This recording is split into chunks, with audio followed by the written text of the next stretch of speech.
एक दिन यमराज जी एक आदमी के प्राण लेने के लिए पृथ्वी पर एक हॉस्पिटल में आए होते हैं। तभी एक वार्ड में देखते हैं एक 5 साल की बच्ची बहुत जोर जोर से यमराज जी का नाम लेकर रो रही होती है। माँ माँ, यमराज जी मेरी माँ को लौटा दो। यमराज जी से बच्ची का ऐसा बिलक बिलक कर रोना देखा नहीं जाता और उनका दिल पसीज जाता है। वो उसकी माँ को देख उसका अतीत देखने लगते हैं और वो देखते हैं कि जो औरत हॉस्पिटल के बेड पर लेटी थी उसका नाम कमला है। उसके पति की मृत्यु हो चुकी थी और उसकी एक 5 साल की बेटी थी प्रिया। कमला कुछ घरों में साफ सफाई का काम करके किसी तरह अपना गुजर बसर कर रही थी। पर एक दिन, क्या री कमला, तुझे कोई काम ठीक से नहीं आता, आए दिन कुछ न कुछ नुकसान करती रहती है। मालकिन, आप जैसा कहती हैं मैं वैसा ही काम करती हूँ। बाकी सबको तो मेरा काम बहुत पसंद आता है, आपको ही नहीं आता। अच्छा, तो मुझसे जुबान लड़ाती है? चल भाग यहाँ से, मुझे नहीं रखना तुझे काम पर, तेरी जैसी 36 आएंगी। हाँ, मुझे भी नहीं करना आपके यहाँ काम। हर रोज चिक चिक, कितना ही अच्छा काम कर लो पर आपको काम पसंद आता ही नहीं है। मेरा हिसाब कर दो, कभी भूल कर भी नहीं आऊंगी यहाँ। कुछ दिन बीत जाते हैं। कमला बाकी घरों में काम करके अपना गुजारा कर रही थी। तभी एक दिन कमला के पड़ोस के बच्चे आते हैं और आंटी आंटी जल्दी चलो, प्रिया बेहोश हो गई है, जल्दी आओ। क्या? कहाँ है प्रिया? क्या हुआ उसे? कमला प्रिया को डॉक्टर के पास लेकर जाती है तो पता चलता है कि प्रिया को कैंसर की बीमारी हो गई है और उसके इलाज के लिए 2 लाख रुपए की जरूरत पड़ेगी। कुछ दिन बीत जाते हैं। प्रिया की हालत दिन ब दिन बहुत खराब हो जाती है। वे बिस्तर पकड़ लेती है। तभी एक शाम घर पर, प्रिया लो खाना खा लो बेटा और फिर सो जाओ, मुझे थोड़ी देर के लिए बाहर जाना है। कमला एक एक कर उन घरों में पैसे मांगने जाती है जहाँ वे काम करती थी, पर वे सिर्फ 25-30 हजार रुपए का ही इंतजाम कर पाती है। कमला घर आ जाती है। हे भगवान, क्या करूं? मेरी आंखों के आगे मेरी बेटी तड़प रही है और मैं कुछ नहीं कर पा रही। इतने से पैसों से क्या होगा? हे भगवान, मेरी बच्ची को कुछ हो गया तो मैं कैसे जीऊंगी?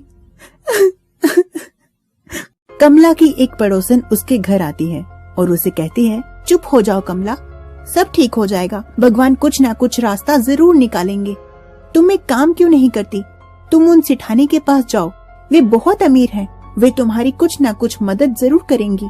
कौन सी सेठानी? किसकी बात कर रही हो तुम? अरे वही सेठानी जिनके यहाँ तुम पहले भी काम किया करती थी।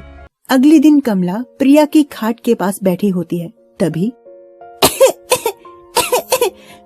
माँ, मुझे बहुत दर्द हो रहा है, पूरे शरीर में बहुत दर्द हो रहा है। माँ, मुझे क्या हुआ है? मैं तो उठ भी नहीं पाती, खेल भी नहीं पाती। नहीं बेटा, कुछ नहीं हुआ है तुम्हें, तुम जल्दी ही ठीक हो जाओगी। मैं तुम्हें जल्दी से ठीक कर दूंगी, फिर तुम खेल भी पाओगी। मुझे उन सेठानी के पास ही जाना चाहिए, क्या पता वो मेरी मदद कर दे। प्रिया को बचाने के लिए मैं कुछ भी कर सकती हूँ। मालकिन के घर पर, मालकिन कौन है? सुबह सुबह शोर मचाया हुआ है। ओ कमला, तो तू है? तू तो यहाँ कभी कदम नहीं रखने वाली थी, अब कैसे आ गई? मालकिन, वो मेरी बेटी बहुत बीमार है। बीमार है तो मैं क्या करूँ? ये क्या अस्पताल है जो यहाँ चली आई? वो मालकिन, मुझे 2 लाख रुपए चाहिए, कृपया मेरी मदद कर दो। मेरी बेटी को कैंसर हुआ है, उसके इलाज के लिए मुझे पैसे चाहिए। आप जो कहेंगी मैं वो करूंगी, मैं वो सब करने के लिए तैयार हूँ। 2 लाख? 2 लाख पता भी है कितने होते हैं? मैंने क्या यहाँ कोई धर्मशाला खोली है जो मैं सबको पैसे बांटती फिरूं? मालकिन मुझे माफ कर दो, आप जो कहेंगी मैं वो सब करूंगी, पर मुझे पैसे दे दो, मेरी बच्ची को बचा लो। चल ठीक है, मैं तुझे 2 लाख रुपए दे दूंगी, पर बदले में तुझे अपने घर के कागजात रखने होंगे। ठीक है मालकिन। और कागज रखकर सेठानी कमला को पैसे दे देती है। कमला पैसे लेकर अपने घर वापस जा रही होती है। तभी रास्ते में उसका एक कार से एक्सीडेंट हो जाता है। उसे बहुत चोट लगती है और वे बेहोश हो जाती है। वहाँ बहुत भीड़ इकट्ठी हो जाती है और उस कार वाले को पकड़ लेती है। उधर घर पर जब बहुत देर तक कमला नहीं पहुँचती तो प्रिया बहुत परेशान हो जाती है और वे लड़खड़ाते हुए माँ को देखने के लिए घर से निकल पड़ती है। कुछ दूर पहुँचते ही, यहाँ इतनी भीड़ कैसे लग गई? क्या हुआ है? प्रिया जाकर देखती है तो, माँ, उठो माँ, क्या हुआ? कार वाला बच्ची और माँ को अस्पताल लेकर जाता है, पर वहाँ पहुँचते ही कमला की मौत हो जाती है।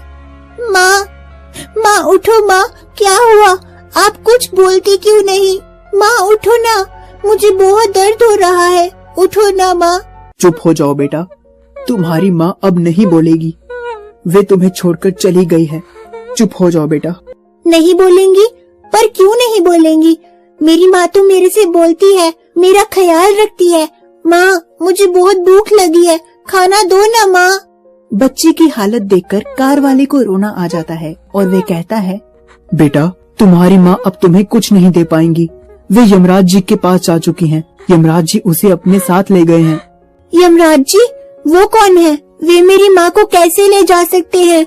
मेरी माँ तो मेरे पास रहती है, वे मुझे छोड़कर नहीं जाती। मैं उन्हें कह दूंगी मेरी माँ लौटा दे। वे अपनी माँ के साथ मेरी माँ को क्यों ले गए? और ऐसा कहते कहते अपनी माँ का हाथ पकड़कर प्रिया जोर जोर से रोने लगती है। ओह, तो ये बात है, मैं इसकी माँ को ले आया, अब ये बच्ची कैसे रहेगी? इसका तो कोई और है भी नहीं। यमराज जी, मेरी माँ को लौटा दो। किसी की माँ को लेकर जाना बहुत बुरी बात है। यमराज जी उसका ऐसा रोना देखकर उसके सामने प्रकट हो जाते हैं और वे सिर्फ प्रिया को ही दिखते हैं। प्रिया पहले तो डर जाती है, पर फिर आप कौन हैं? बेटा, मैं यमराज हूँ। मैं ही तुम्हारी माँ को लेकर गया था और मैं तुम्हारी माँ को वापस नहीं कर सकता। तुम्हारी माँ की आयु पूरी हो चुकी थी, इसीलिए मुझे उन्हें ले जाना पड़ा। नहीं यमराज जी, आपको मेरी माँ को वापस करना ही पड़ेगा। मेरी माँ को लौटा दो।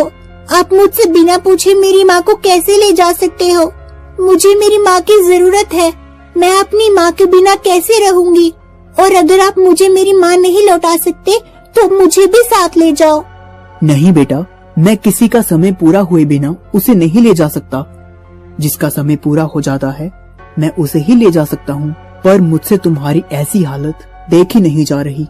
कुछ सोचने के बाद यमराज जी उसकी माँ के प्राण लौटा देते हैं।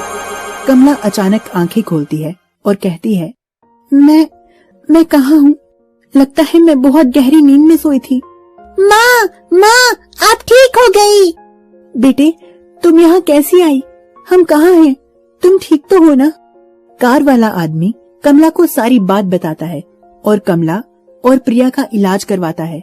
वे प्रिया को अपनी छोटी बहन मान लेता है और आगे भी उन दोनों का ख्याल रखता है। उसके बाद से वे तीनों खुशी खुशी रहने लगते हैं।